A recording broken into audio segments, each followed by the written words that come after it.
All right, so hello and welcome. Sorry I couldn't be there today, but I just wanted to really quickly go over what is happening in class. So last time on Monday, what we did is we went over and we reviewed what is a good image, what are you trying to do for your stencil.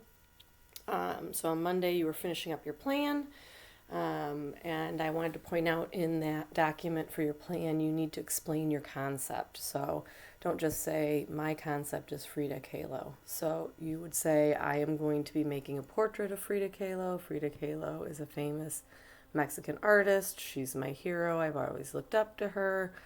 And I want to show how amazing she is, whatever. So explain the concept as if nobody knows or has ever heard of your subject before. And then your final design, this is a big deal, needs to be about half black and white. So you're not just making a line drawing.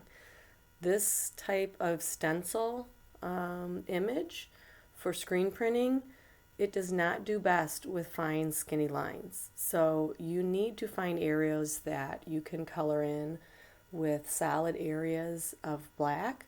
You could think about it like shadows.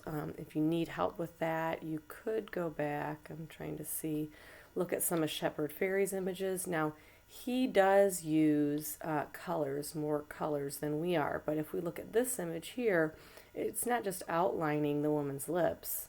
It is actually, there's some darker areas of shadow. So think about that. What areas could you fill in or color in to meet that requirement? Then you need to make sure all that stuff is in your Google Doc 4.2 in Canvas, and you will have to submit it. Don't just fill out the Google Doc. You have to go back to Canvas, load the assignment, and then submit your document.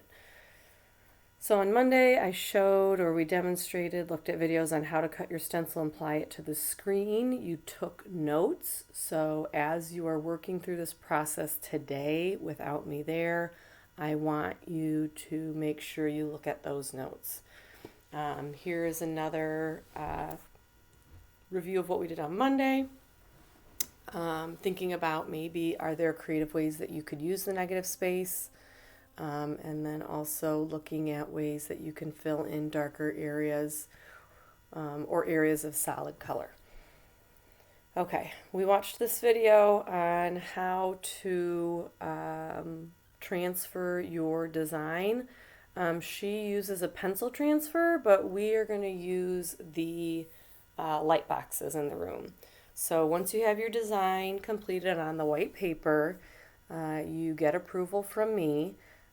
If I'm not there, so if you're trying to do this today on Wednesday, you're not going to be able to start on a yellow mask yet. So you do need approval. Once you have that yellow mask, you are using a light box and you want your design to be backwards. Once it is on that yellow mask, you can go back to your seat, get an X-Acto knife, and you're cutting out the black areas only. You do not want to cut through both pieces of the plastic or the sheets. You only want to cut through the yellow. Leave the white intact.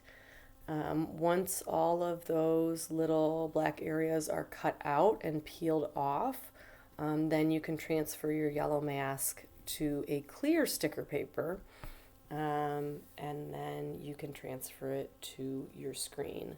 So if you weren't here on Monday, you're going to need to go back and watch this video on how to transfer the yellow mask. So have fun. I'll be back on Friday to help you with whatever you need.